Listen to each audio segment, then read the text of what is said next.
Alive on the Mounjaro. It's on the Pen Alive with your host David Knapp.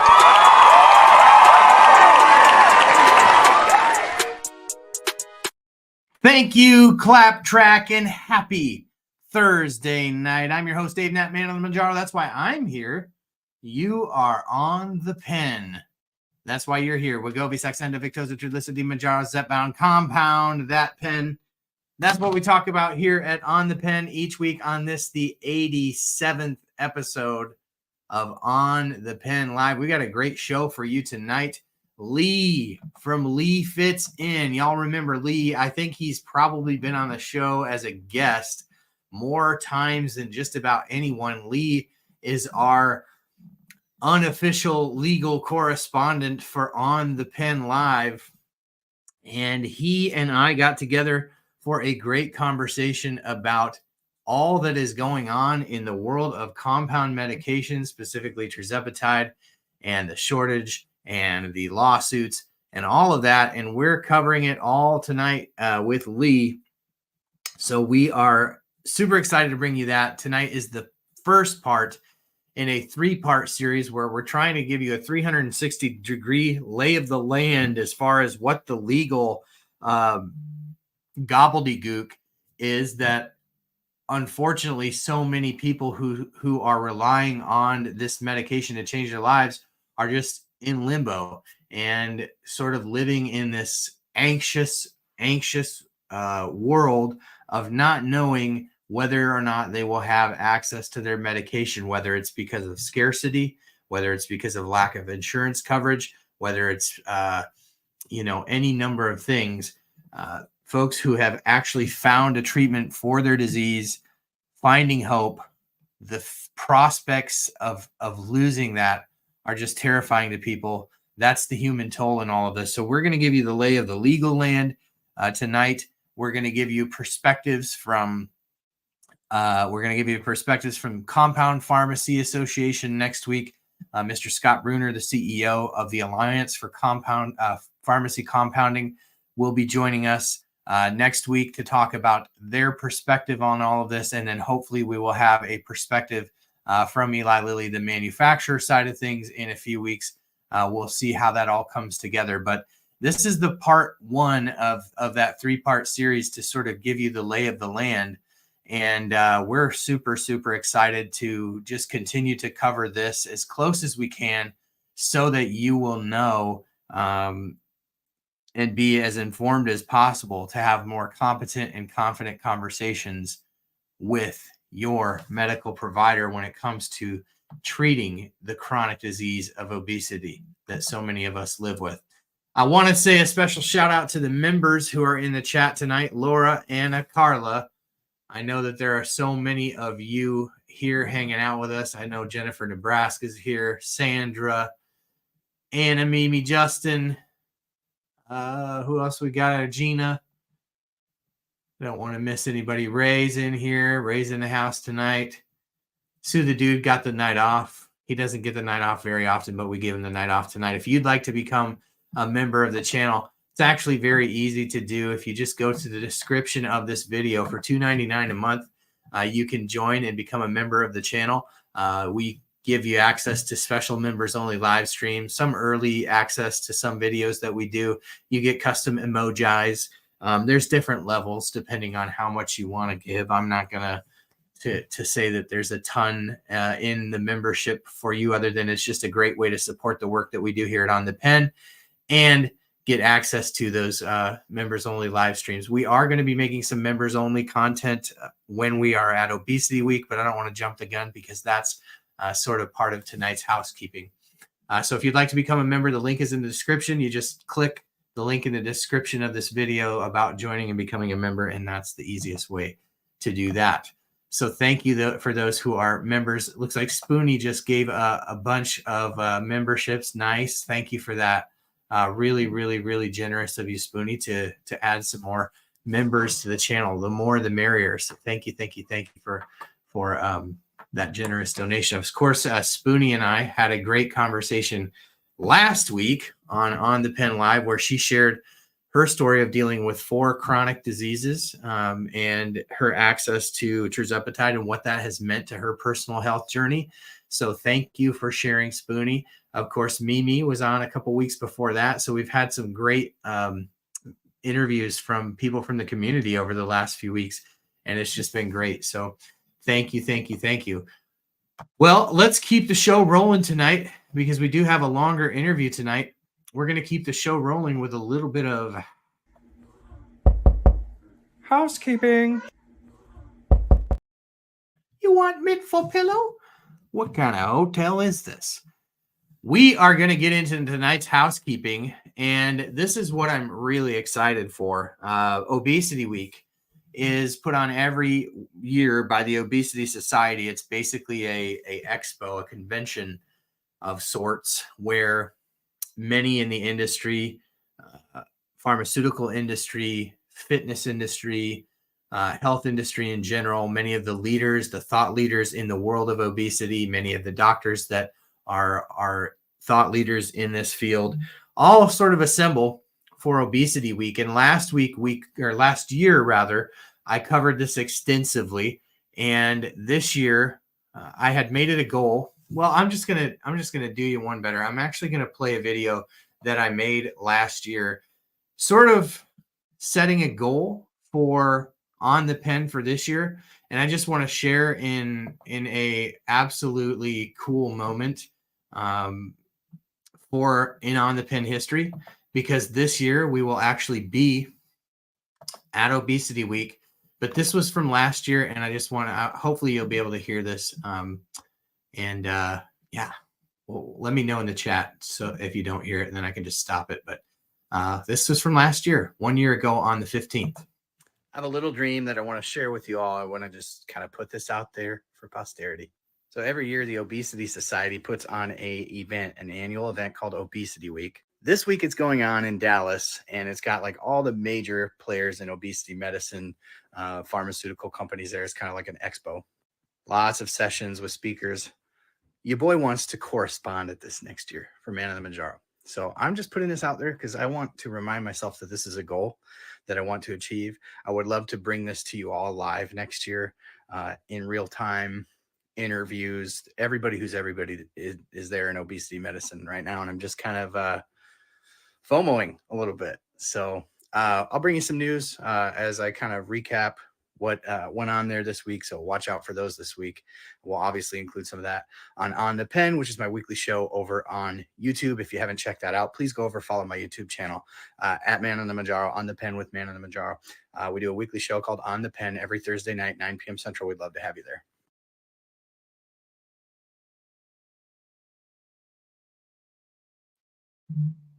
So what do you think? This year we're there. 1 year later. Now I want to just sort of give you a little bit of background about where my head was at. At the time, I was still at a job that I had been at for 10 years. I had no idea what the next year had in store for a career. You know, I didn't know if we'd be able to make this thing work or not. I didn't know how we would afford it. I didn't know how I would get time away. There were so many unknowns at that time, but we just kept our heads down. And this year we will be there for Obesity Week. Now, we do have a little bit of help for some of the expenses, but I am taking a couple of helpers with me this year.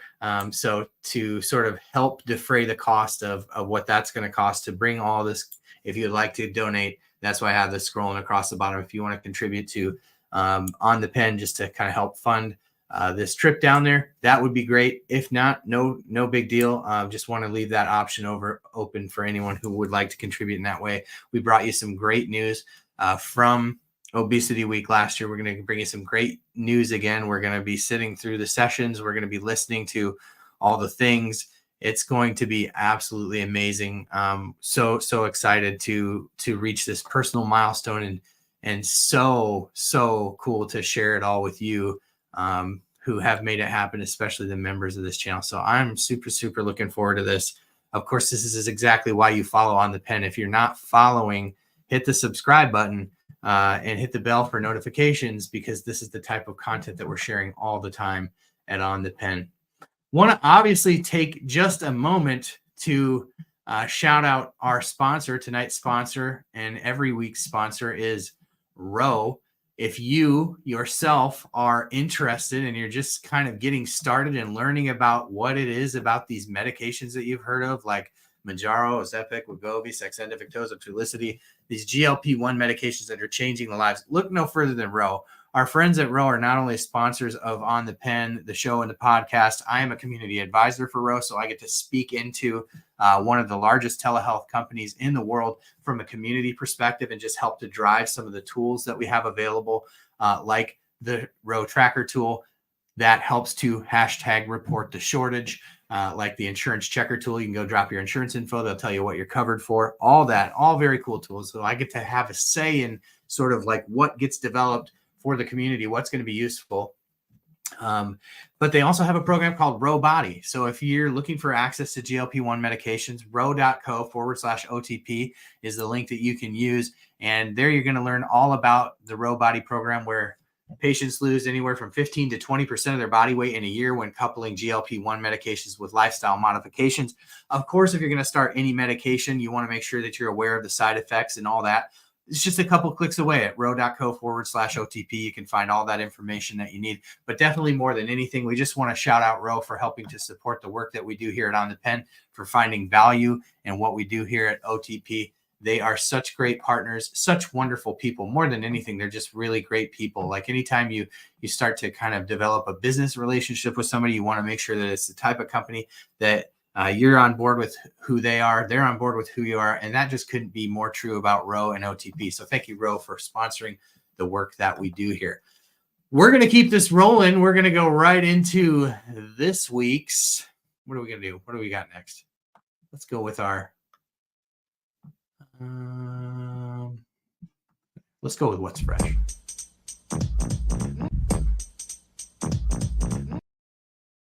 What is fresh this week? Well, there's a lot that's fresh. The main thing that I want to talk to you about this week, it goes hand in hand with what we're going to talk about with Lee, tonight's hot channel, the interview with Lee.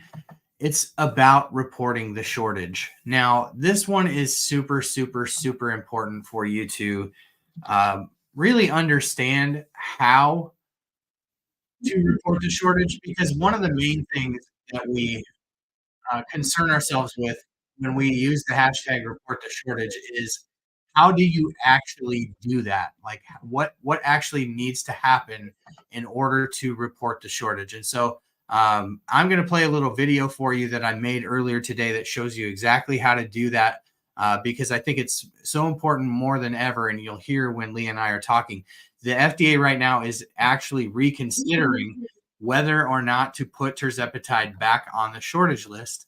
And part of what they use as a criteria to determine whether or not a drug is in shortage are people's reporting the shortage to the FDA. And there's a way to do that. And that's exactly what I talk about in this video. So I'm going to play this video for you here. And so you can sort of get an idea of how that is done. There's a couple ways to do it. I'm going to play the video for you.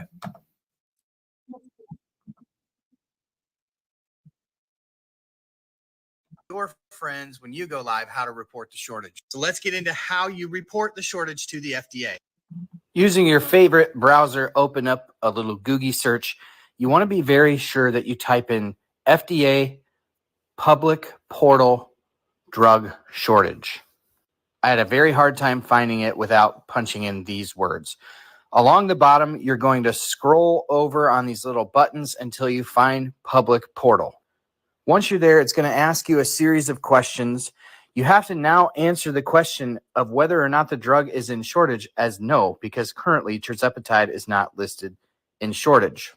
Obviously, you are a patient. Then you're going to click the Add Product button, and that's where you're going to carefully type in tirzepatide. That will ultimately bring up a page where you can report the shortage of your specific brand and dose. Then you'll have to go through this confirmation process where you will painstakingly try to figure out which picture has a car in it, or in this picture, you'll try to painstakingly figure out whether it wants to include the little handlebar.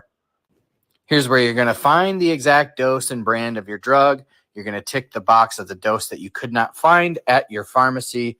And then it's going to take you to another page where you can answer a couple more questions and submit. Or you can do this the easy way and go to Ro's website. Their tracker tool will allow you to report the shortage. ro.co/supply-tracker. Very easy to find. It's a much easier process. Just click the button that says you can't find your medicine. Then you're going to pump in your zip code. Then you're going to tell the website which medication you can't find. Ro's tool will do two things for you. The first thing it's going to do is report the shortage to the FDA on your behalf.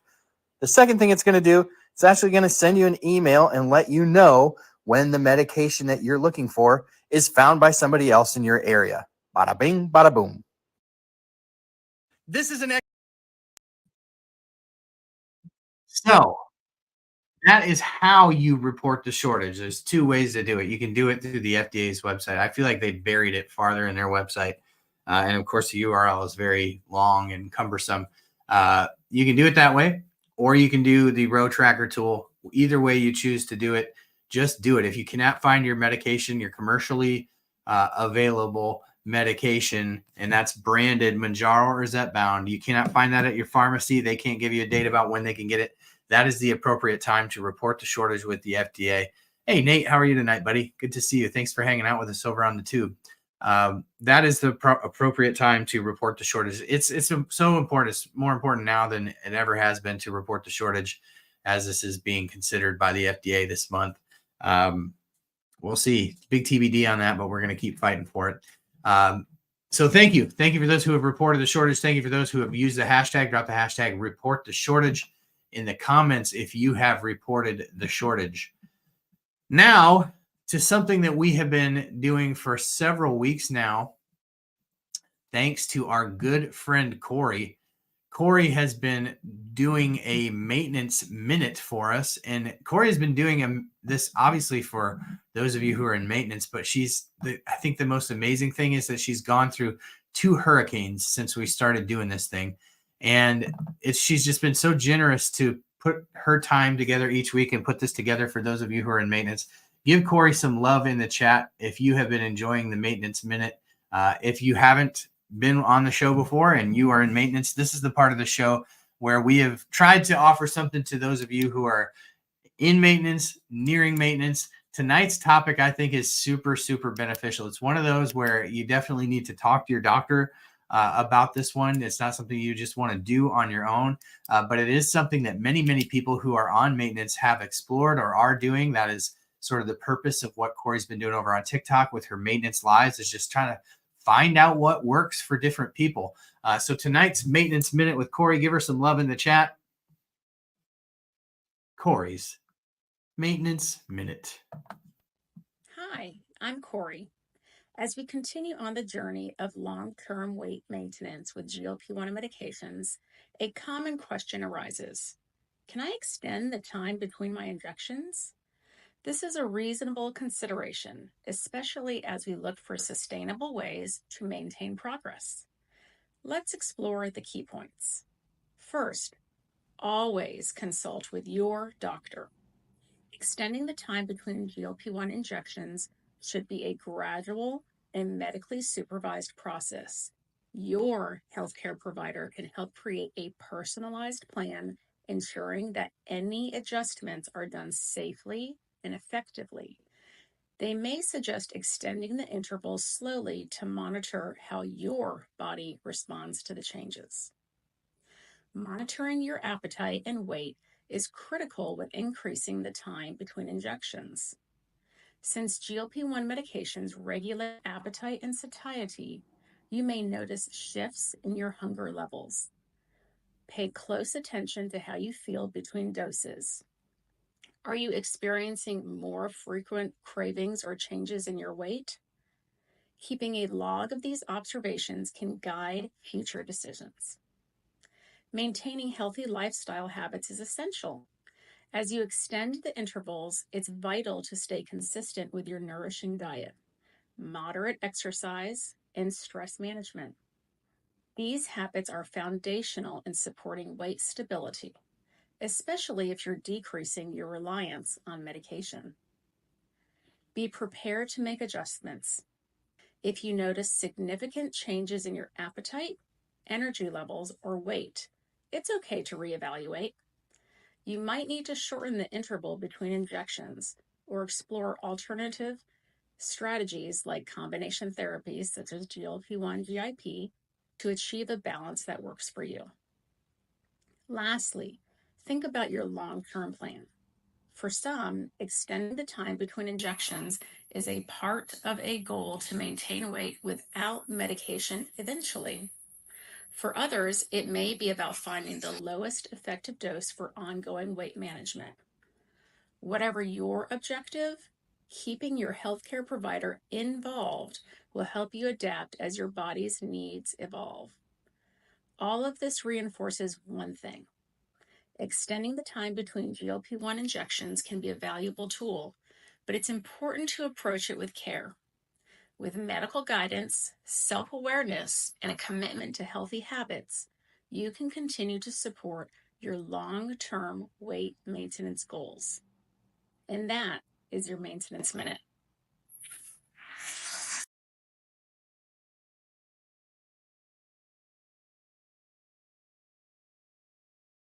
Maintenance Minute with Corey. Thank you so much, Corey.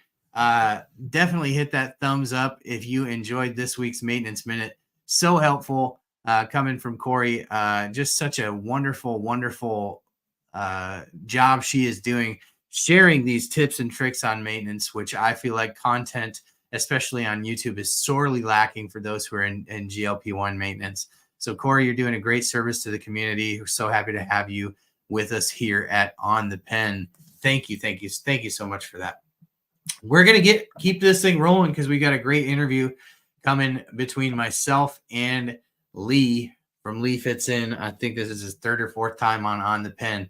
So he's tonight's hot channel. A great conversation that we had yesterday. Can't wait to bring it to you. It's all about all things tirzepatide compound, where things sit right now. It's part one of three-part series where we're bringing you the best information we can from the best sources we can on where everything sits from a legal standpoint and the future of compound tirzepatide. So without further ado, tonight's hot channel.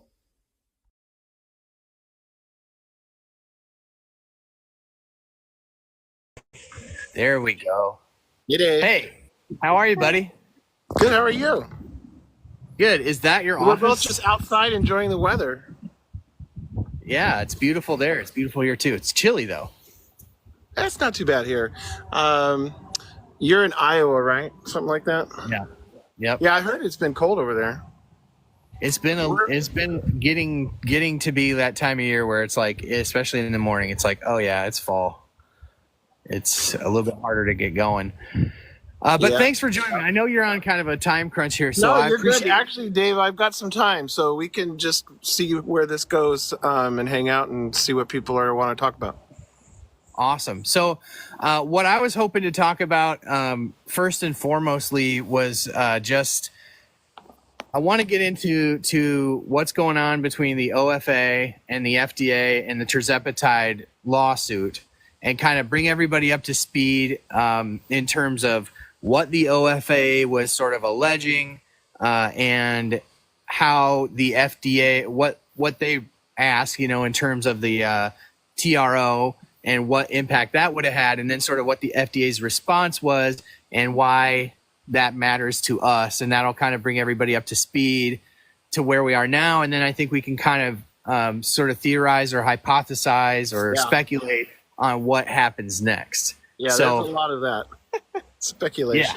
Yeah, it's mostly what this is, right? Is this whole thing, I feel like, just to lay the groundwork, like I think what people forget is 503B pharmacies have never been used on a scale that they have been used for GLP-1s. This is a absolutely, it's uncharted territory. And so you have that going on, and then you have, I don't think anything's really been challenged on the FDA shortage list. I think it's always been done with this kind of, go ahead. Yeah, the ability to challenge the FDA's decisions has not really been something that would be that fruitful to do. You're probably not going to go anywhere. So yeah, this is uncharted territory in a lot of ways. But yeah, I'll start off. So, for those who don't know, I'm an attorney out in Washington State. I don't do, I do workers' comp. So, but I am a lawyer and a GLP-1 advocate, and I follow this stuff and definitely feed Dave as much information and intel as I can gather. But I can get access to some court records and things that other people can't. So I can get things right when they're hot off the press. I get my sayings all mixed up all the time. Anywho, so yeah, the FDA listed it as resolved, tirzepatide as the shortage resolved. It's still listed as resolved. I check every day. I don't know, Dave, if you do that, but like, because they could change it. Like, Yeah.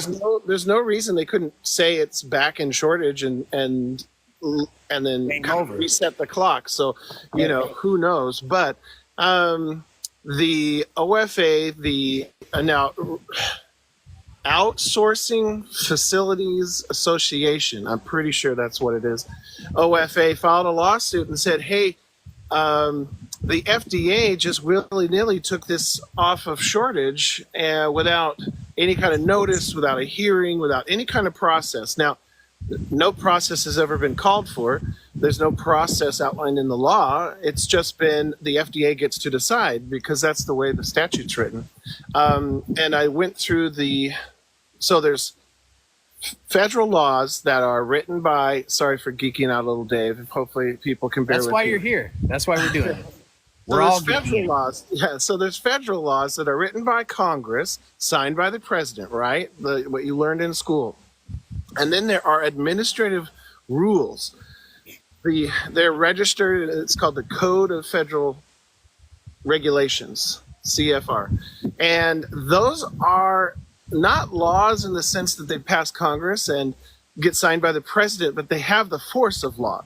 The administrative agency is given power to make up their own rules, and then they create these rules through a process, the Administrative Procedures Act.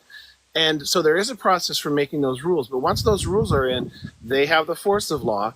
And what the agency decides to do, they kind of decide to do. Well, the way they have written the law, the rules, is that they rely on the manufacturers to tell them if there's a shortage. They rely on the manufacturers to tell them if there are adverse events. The FDA, as big as it may seem, does not have boots on the ground investigating every little thing. They're getting information back from manufacturers and providers. So they rely on things coming to them. So when Can I just pause right there? I just want to interject there and just say, to me, that is the first issue in this whole deal is that this was set up to be a self-reporting tool where manufacturers self-report to the FDA as to whether their medication is available. And this has always been sort of everybody understands the spirit of the rule and everybody kind of plays nice on the playground. And where I would contend, and I think probably the OFA would contend, is that Lilly just decided based upon, well, this is speculation on my part for sure, based upon Chevron, that they were just going to stop playing nice in the playground and just say, it's available now. It's commercially available. Come at me, bro. Yeah. Well, and this is so because I don't know everybody who's watching right now, but you heard Dave says Chevron, and it's not that hard of a thing to explain. So when you hear somebody talking about the Chevron doctrine or Chevron, it is the company Chevron, but it was a case in the, I think, 80s. Anyway, the case, Supreme Court said that administrative agencies' interpretations of the law and the rules have deference, and the way they administer their government agency gets deference in court. So it doesn't mean they always have to be accepted what they decide, but it means that the courts have to give it some weight, and it's got to be pretty compelling to overturn what a government agency does. Now the courts are saying, the Supreme Court said Chevron's gone, it's out. So you don't have to just defer or give deference to the administrative agencies. You can take a closer look if you feel like one is needed. And so now we're in this. So the timing of all this is also part of the reason why this is so crazy, is because the shortage of such a critical medication to help people save their lives. The 503B pharmacies can do that mass production, but that's never really done on a scale like this. At the same time, now the FDA is under a lot more scrutiny than they've ever been on how they conduct their oversight. And so it is the Wild West. That's pretty crazy. So yeah, absolutely. It is the Wild West. If there's questions in the chat too, or something isn't making sense, let us know. Sure. And I kind of explained beforehand, this is what we're going to air for On the Pen tomorrow. Yeah. And which is my live show, happens every Thursday night at 9 p.m. Central on YouTube. This interview here is setting the stage for next week, when we will have an interview with Mr. Scott Bruner, who is the CEO of the Alliance of Pharmacy Compounding. It's not the trade organization that's suing the FDA, but it is a trade organization that represents compound pharmacies. To sort of give their perspective on this, right? And I'd love to hear, we've got lines out to Eli Lilly to have them send somebody the following weeks to sort of give their, I'd like to hear from all sides here. So basically, to recap where we're at, we've got the shortage list that has existed for a long, long time. We've got 503A and 503B pharmacies. 503Bs are the pharmacies that sort of exist to fill medications that are in shortage. They can mass produce it without the need for a prescription. They just basically get to make essentially a copy of the branded medications. Everybody's played nice in the sandbox with this self-reporting shortage tool that the FDA has had until now. And that is really because of the situation that arose with the overturning of the Supreme Court's decision in a case in the 80s that basically just sort of, that ruling this year sort of handcuffed, I would say, federal agencies' ability to interpret vaguely written law. You explained it a little bit differently, but do I have the spirit of it? They can still interpret the law however they want. It's just that it can be challenged. It can be challenged a lot easier now. Basically, the standard of review might be the way to think of it. The analysis is no longer starting off with sort of a presumption that what they've done is fine. It's starting off with the presumption of was what they did right. I like the way that you just said that too. It's not starting off with the same presumption as it once was. That is a good way to explain it. Yeah. So then the OFA sues and says you didn't do this right. And part of me, this is what I believe is probably what happened, is that the FDA always accepts the data initially from their manufacturers, and so I don't think the FDA probably felt that it had a choice but to say it was resolved, because Eli Lilly was telling it was resolved. Now, is that the right way to do this? That's where this lawsuit and the way we can review these determinations and the agency behavior now is different. Because now we can really say, hey, is that really the best way to handle determining whether there's a shortage or not? Right. Obviously, the FDA is concerned about it. So the FDA, so the lawsuit gets filed, and then you file a temporary restraining order, which means that you're wanting the judge to give you the relief that you're seeking on a temporary basis, although in the end you want it to be a permanent thing. But while the litigation is pending, it's temporary. And the FDA's response was sort of like somebody should make a video of this for TikTok, but the sound where somebody's like, let me tell you something, right before something bad happens?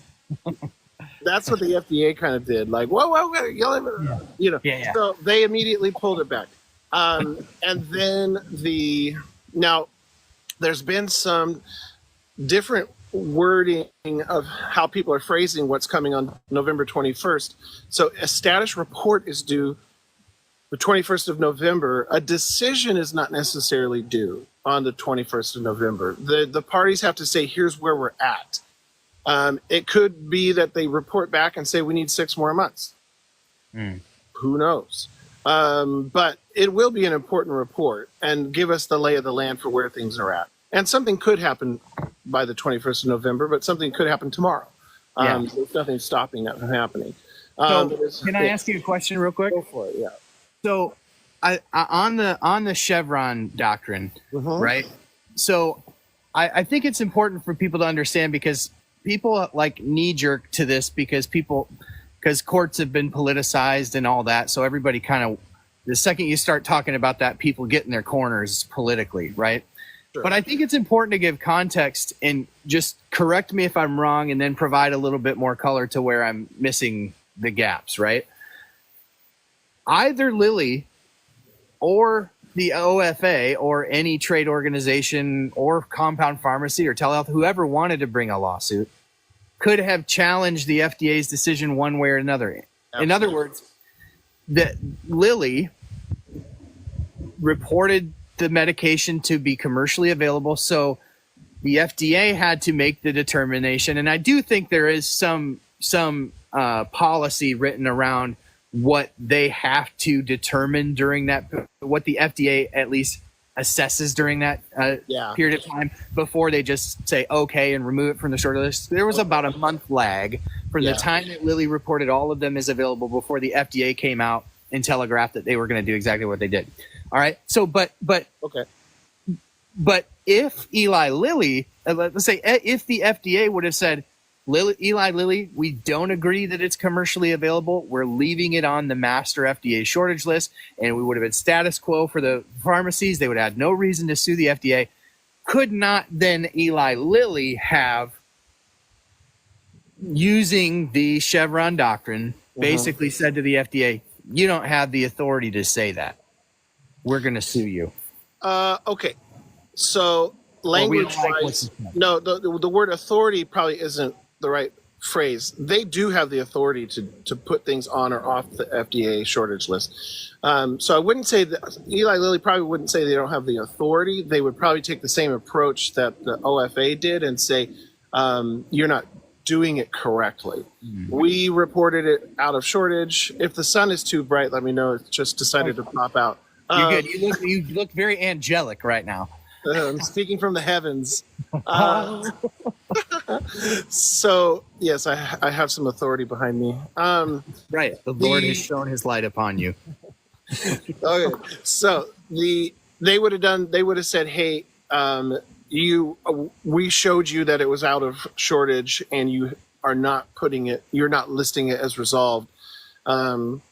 So I believe Eli Lilly would have been able to do that. But your point about what the process is, I'm imagining there is some kind of process, but I don't think it's extensive process in between being told by the manufacturer that it's resolved and making that determination. Maybe you're the person you have next week. I'd be curious to hear if he knows what that exact details are, because it's not clear and it's hard to find what exactly they're using to make that determination. It seems like it largely relies on the manufacturer, but I'm assuming there probably is some process.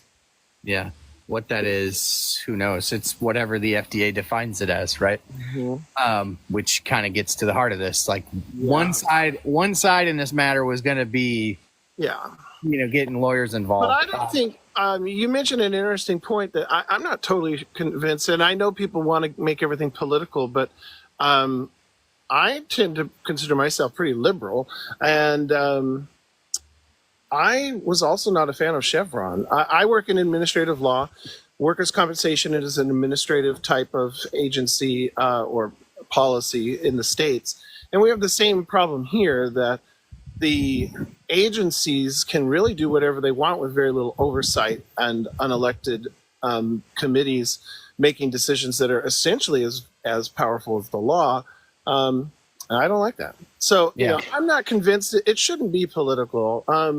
I think whether Chevron was good or not, I know there's a debate and it depends on a lot of different factors, but I don't think it was like the sky is falling that Chevron got overruled. Well, I hear a lot it certainly shakes up the whole system, but I'm not sure in a bad way. I mean, I hear a lot of it's bad for the consumer, and I guess it depends on who you are and what you're talking about. I think there's like a really wide spectrum of ways that Chevron could impact consumers, both positively and negative. I don't know how you make a judgment call, but my point in kind of asking for clarity around that or having you sort of clarify that is to tell people that the Chevron doctrine or the overturning of that case this year would have impacted this one way or the other.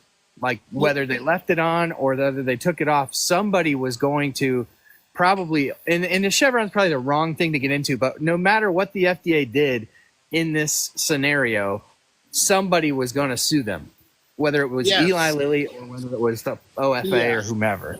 Yeah, I think so. And it's just the lay of the land is different because I think if the Chevron deference was still applicable, it's going to be much more likely for a court to grant a temporary restraining order. Because a temporary restraining order, you have to show not just that you might win or you have a pretty good case, you've got to establish that you are likely to win. And if the starting off spot is that the FDA is probably right, that's a hard case to win. So that gets me into another point. And along the way, we've been covering this all at onthepen.com. If you're not following the website, you're missing out on a lot of content that we put out. But one of the things, so much content. The thing that I was bringing to everybody's attention on Friday, early on, I think it was Friday, which was also the day that the FDA had this, filed their motion or however you say that the judge ultimately granted, which kind of put a pause on the trial. Earlier in that day, I did a video about the judge in this case, and the judge in this case was significant. The venue that the OFA chose to bring this case in, which was the Northern District Court of Texas, in Fort Worth. This judge had a history of ruling against pharmaceutical companies in other cases that specifically related to the pricing of prescription drugs.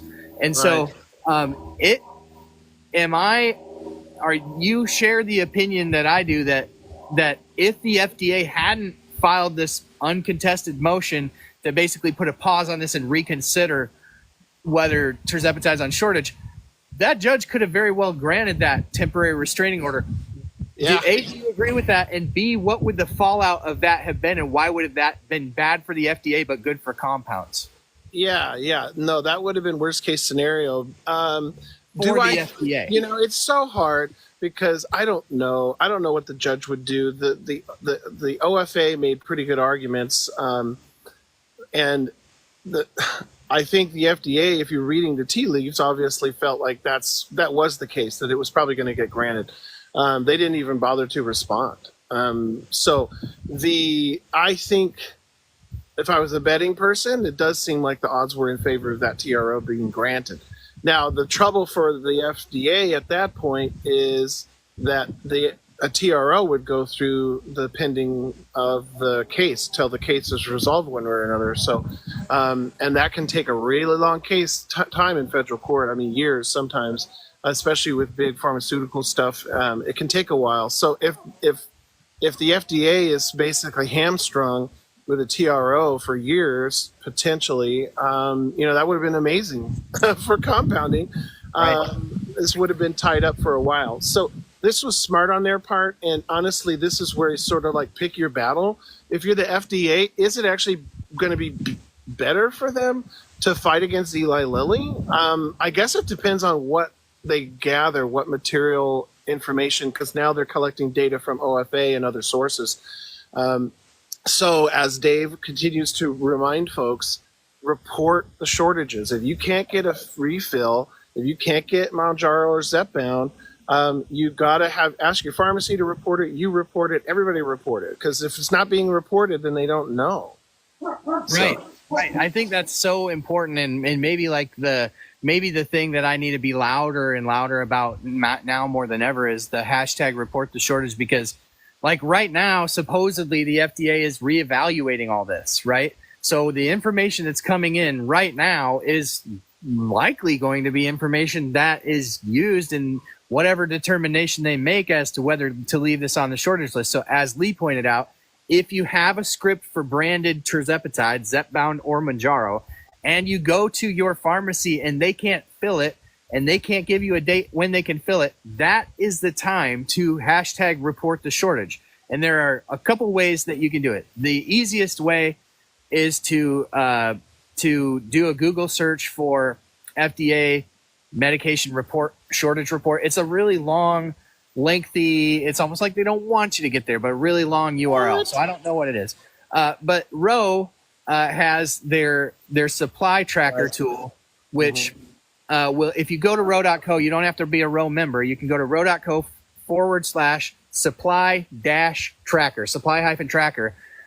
You put in your shortage report. It'll do two things for you. It's going to submit a report to the FDA that you couldn't find your medicine. So that's one thing it's going to do. But the other thing that it's going to do is it's going to actually tell you when the medication's back in stock in your area. And so I think that's just an added bonus. But obviously you could do it either way. It's just the FDA URL is not something I can easily remember. But hashtag report the shortage has never been more important. So we're kind of caught up on where everything is at now because basically the FDA basically said, give us till November 21st where we'll submit our report, and you kind of, or update, you kind of, told us what that means. So let's just play this out a bit. Let's say they get to the 21st and let's say they say they're going to put it back on the shortage list. Yeah. Legally, what do you think happens next? So the OFA then would dismiss their lawsuit. Currently, I just checked the docket today before this phone call with you that it's I don't think it's canceled. It's administratively stayed, but it's also kind of off of the radar of that federal district court, North Texas. But I still think the OFA would need to formally dismiss their litigation. And then, almost immediately, Eli Lilly, this is my dog Spike, by the way. He's a 220-pound German Shepherd. He barks pretty loud. I think that Eli Lilly, I don't imagine how they wouldn't, bring a lawsuit saying that the FDA is wrong. So what if the FDA brings it? Could this be a play by the FDA to just get a different judge in this trial? In other words, what if the FDA decides during this period to put it back on the shortage list? The OFA dismisses their trial. Then in another month, they remove it from the shortage list again. Like, let's say Eli says, we're releasing all the vials. We got plenty of medication. We're going to provide it cheaper, whatever they do. Then could the OFA come back? Would the OFA have to come back and draw a new judge? Like, could this just be a way out of? Well, they'd refile it in North Texas, but if they wouldn't necessarily get that judge, right? Well, I don't. Every district court is different. So I worked in the federal district court in Seattle, Western District of Washington, and they had it kind of as a random draw. When a lawsuit would get filed, it'd be a random judge. I don't know every federal court does that. Some judges have specialty areas that when cases come in within a certain type of specialty or focus area, that's who it goes to. Interesting. So my guess is, based on how many FDA cases end up with Judge Pittman in North Texas, he's sort of the guy for FDA cases because, these issues are highly specialized. And being familiar as a judge with some of the basics outline of the operation of the parties that you're working with is helpful. So I wouldn't be surprised. But here's what came to my mind when you were talking was that Eli Lilly would file in a case in a district court that's much more friendly to the FDA somewhere in Washington, D.C., I would suspect. So, it may be that the FDA would rather fight with Eli Lilly and have the case heard in a more friendly venue to the FDA, but then that's not good news for Eli Lilly because they're going to defer probably more towards the FDA rules. Now, this isn't to say that whatever decision the FDA makes is going to be found to be wrong, because that's kind of the implication that we're sounding like.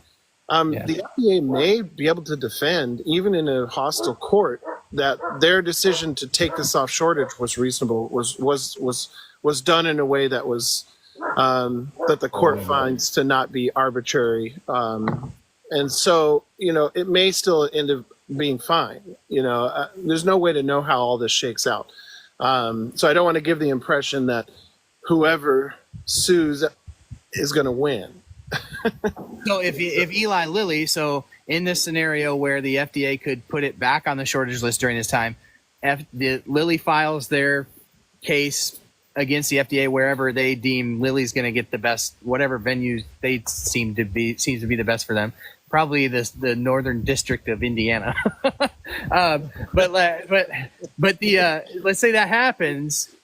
Does Lilly then have to prove to the court that their drug isn't in shortage? Do they have to present evidence? Yeah, that's why I like that scenario better.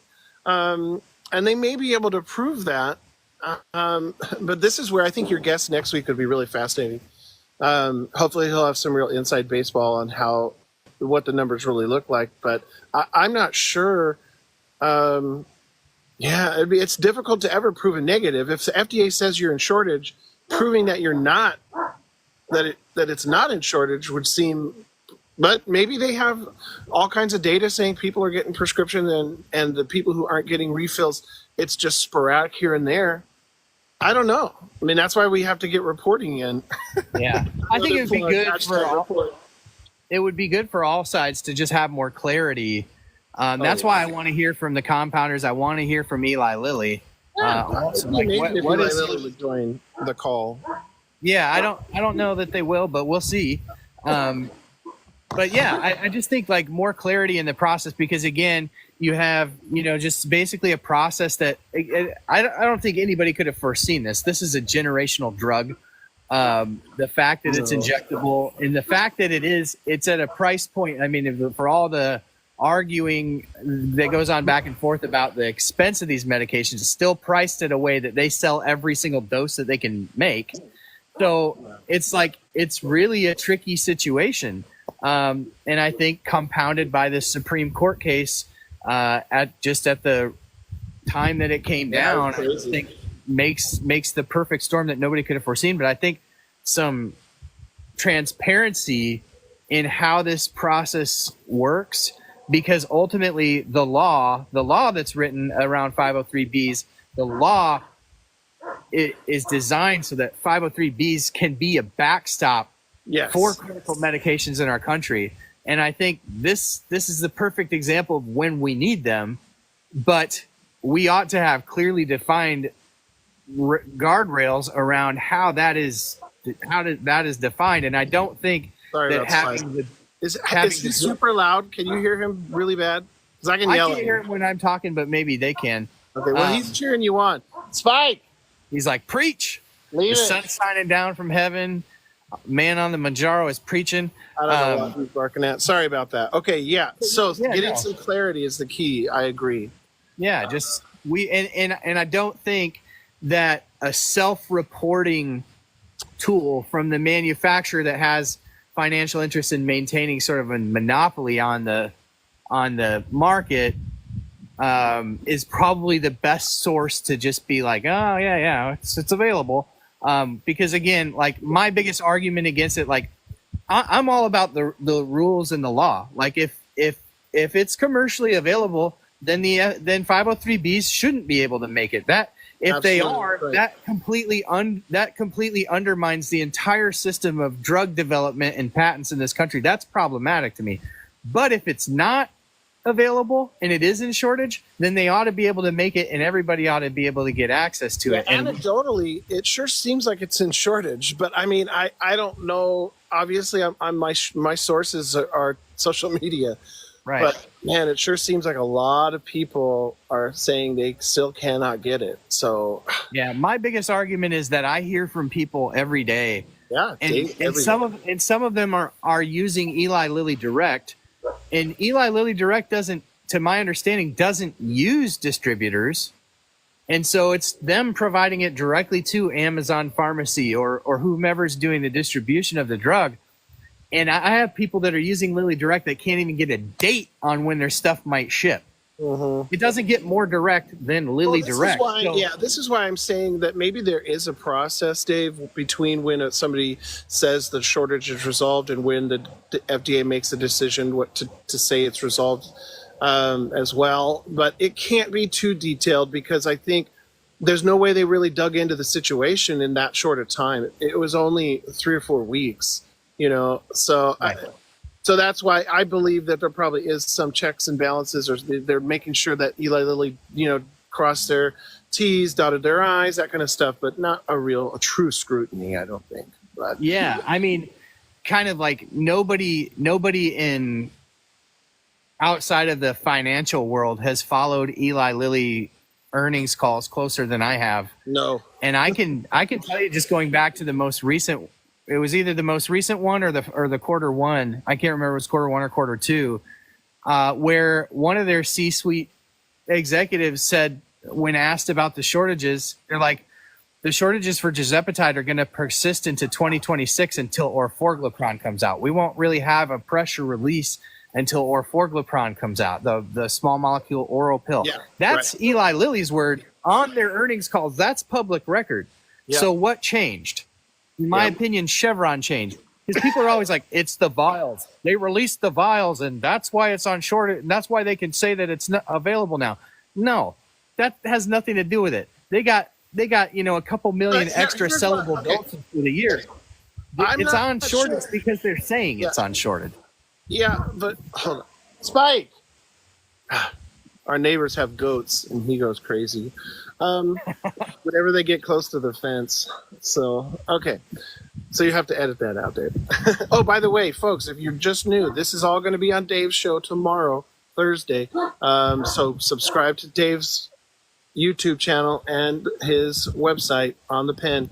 And if you aren't subscribed to me or him right now, and you're in this live, you need to subscribe to our TikToks here. Anyway, what I'm not following is my dog.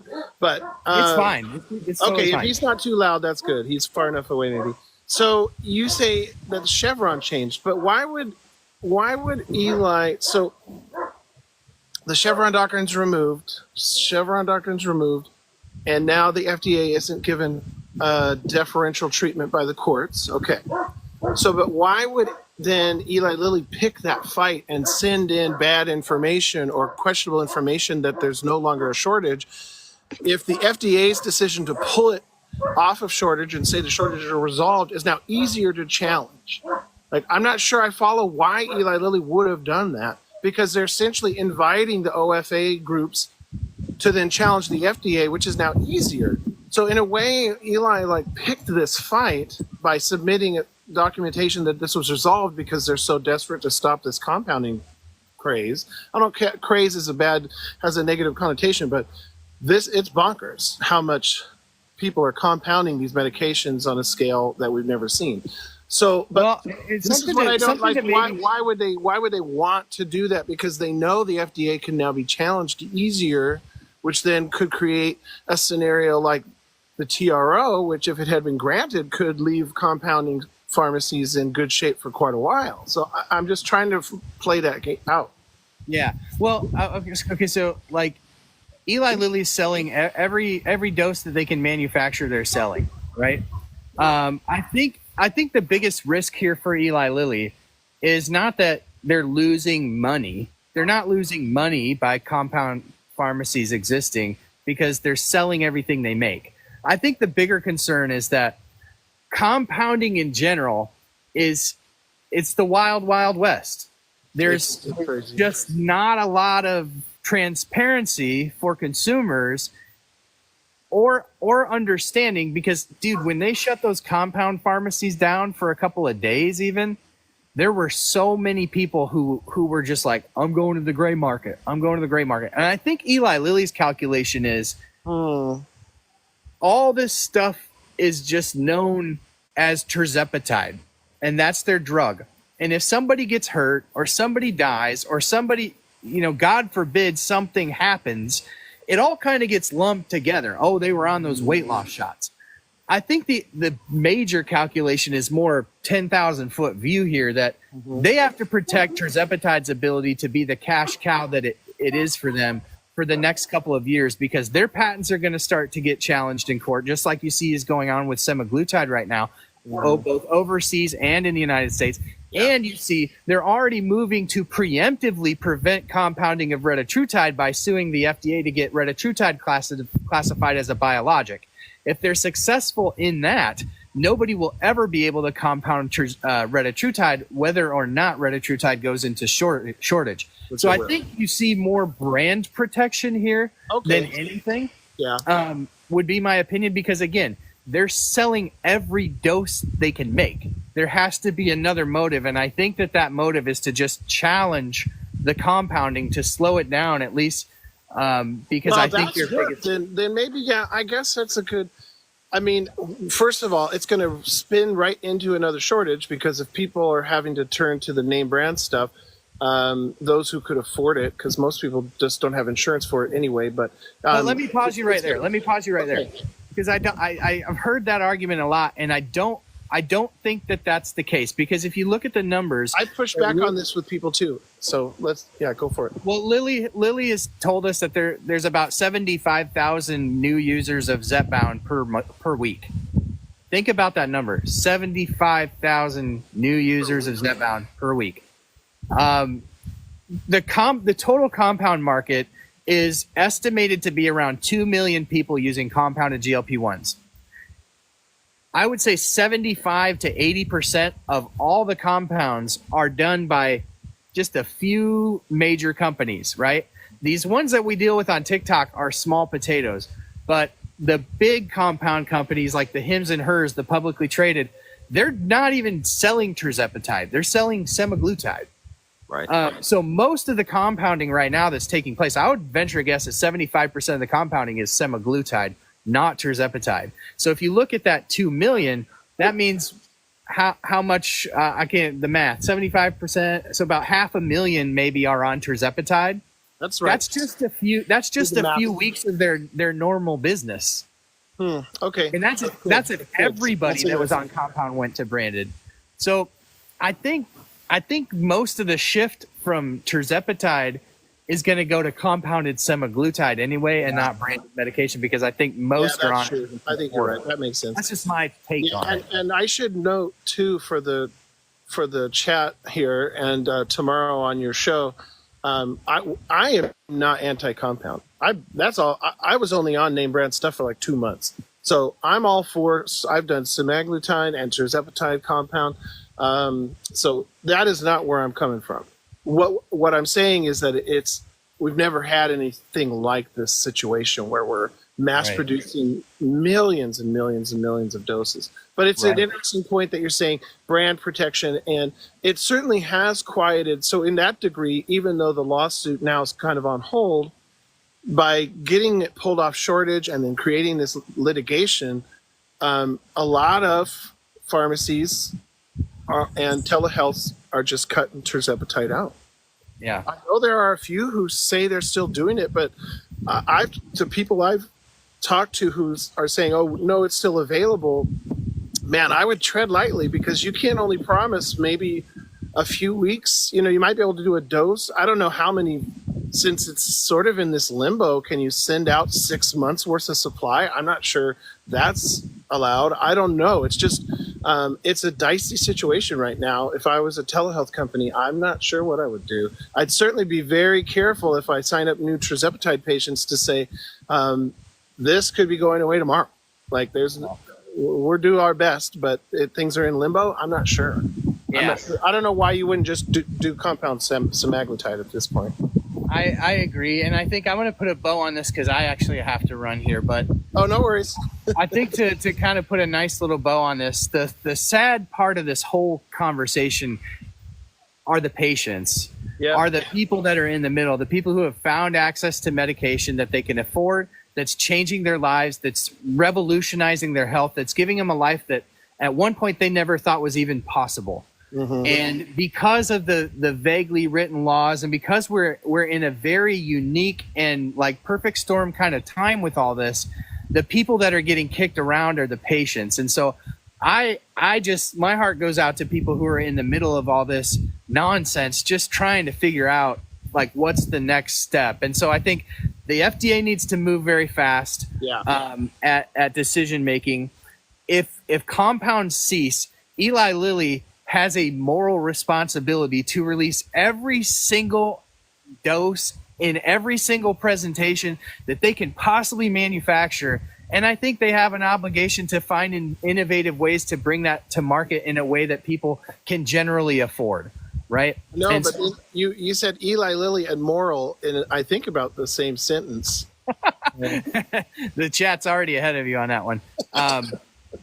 But yeah, I mean, I think they have an obligation to do that. And so I think whether moral or otherwise, ethical, No, I agree. ethical may be a better word. So yeah, we'll see what happens, but we'll you and I'll have to stay in touch on this, as you're my unofficial OTP legal correspondent. I'm the pin legal correspondent over here. So, all right, Dave, good talking to you, buddy, and everybody in the chat.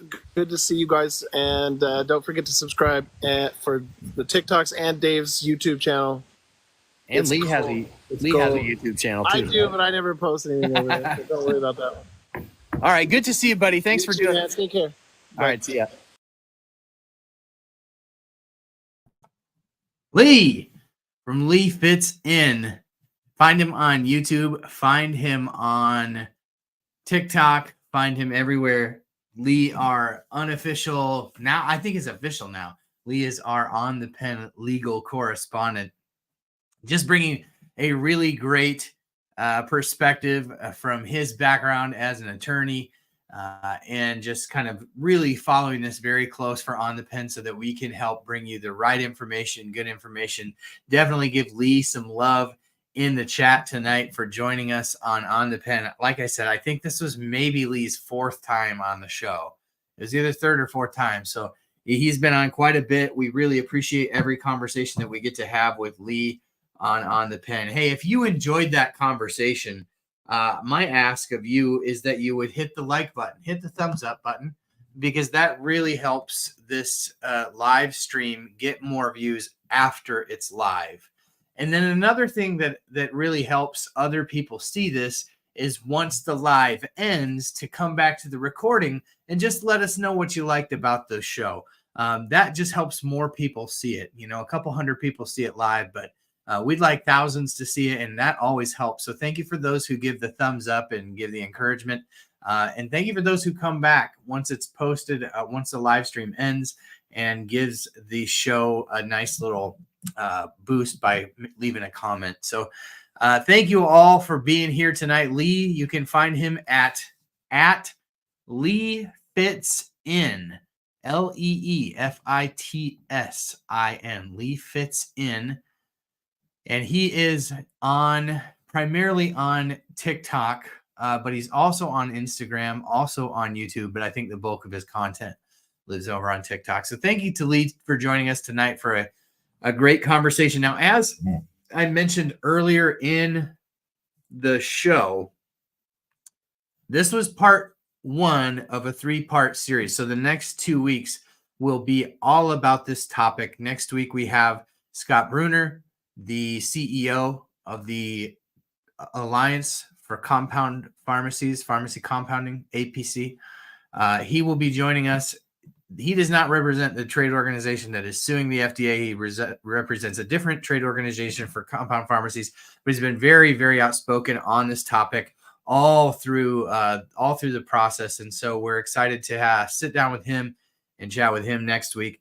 The following week, we hope to somehow get Eli Lilly's perspective on this. So we'll wait and see what we get from them. But that's what we got. So thank you to Lee for bringing his perspective tonight to sort of lay the legal groundwork, catch everybody up on where things are. You're not going to want to miss the next couple of weeks as we talk about this. And that leads into, once we get through these next 3 weeks, that leads into Obesity Week. And so I'm super, super excited about that. And we'll hit the ground running in November. It's just amazing to think how fast this year has gone. It has gone so fast. If you're enjoying the fall so far, though, put a little leaf emoji in the comments, because I'm telling you what, I have really enjoyed spending some time outside with the kids playing football in our little side yard. And I just kind of stopped the last couple of days. I'm like, boys, enjoy what it looks like out here. This is the most beautiful time of year. Pretty soon the trees here will all be bare, but like it is like all the trees are bright red, bright orange, bright yellow. The colors are so vivid. I love the fall. Love the crisp weather. Love the football. It's just a fun time of year. So if you're enjoying the fall, let me know. But it's hard to believe that November is literally right around the corner. So we're looking forward to that. Where our kids are dressing up as the Super Mario clan. I don't know what your kids are dressing up as or what you're dressing up as, but let me know in the comments. I would love to hear what you're all getting ready for. It's hard to believe how fast this year is drawing to a close, but so many great things to look back on from this year. I can't wait to sort of do a year in review like we did last year. Thank you all for being here. Thank you for being the best part of what we do at On the Pen. We couldn't do it without you. We wouldn't do it without you, and we shouldn't do it without you. This is all about the community here, and you all make it so great, each and every one of you. So thank you for being here. Now may the Lord bless you and keep you. May his face shine upon you and be so gracious to each and every one of you this week as we go out our separate ways from this live stream. Make sure that you catch the podcast every Tuesday. Leave it a 5-star rating and review. That is always so helpful. Many of you did that this past week, and I'll extend the same offer to you this week. If you want to go over to the podcast and leave it a 5-star rating and review, you can see here On the Pen with Dave Knapp, and you can see how many people have left such kind reviews here. You can do that as well. If you do, and you shoot me an email at davidonthepen.com with where to send these, I would gladly send you some of these OTP stickers and just shoot them off in the mail to you. Some of you should be getting those stickers any day now. So if you would like some stickers, just go leave the podcast a 5-star rating and review. I should also mention that we have a Sticker Mule store where we've got shirts and all sorts of stuff too. If you want to check that out, that's cool too. You can see that we've got t-shirts. We've got the hot sauce that you see here behind me. You can buy there stickers and shirts and all sorts of fun stuff. So check out the Sticker Mule store, stickermule.com/on the pen. Some stuff I should have mentioned during the housekeeping, but it's just coming to me now. So it's all coming back. It's all coming back to me now. That's my Celine Dion, which I know that you all were waiting patiently for the end of the show for.